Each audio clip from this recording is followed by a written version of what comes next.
Tila mahirap nang magtiwala sa panahon ngayon dahil kahit ang iyong kaibigan o kakilala pwede kang nakawan. Yan ang nangyari sa isang tricycle driver.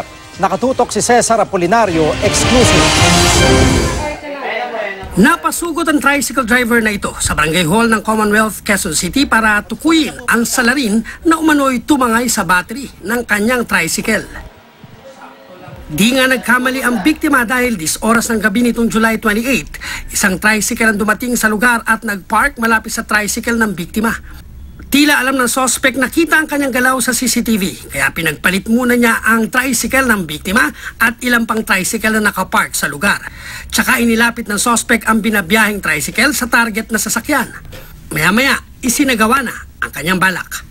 Habang kinakalikot ang target na tricycle, napansin ng suspect na panay ang daan ng mga pedestrian at motorista. Kaya kunwari, nilinis at inayos ang target na tricycle.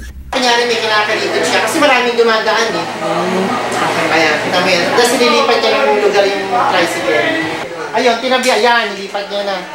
Nang matiyak na wala ng tao sa paligid, tsumempo na ang suspect. Tinanggal ang baterya ng katabing tricycle at inilipat sa tricycle niya. Tumakas ang suspect, bit-bit ang mahigit 2,000 pisong halaga ng battery.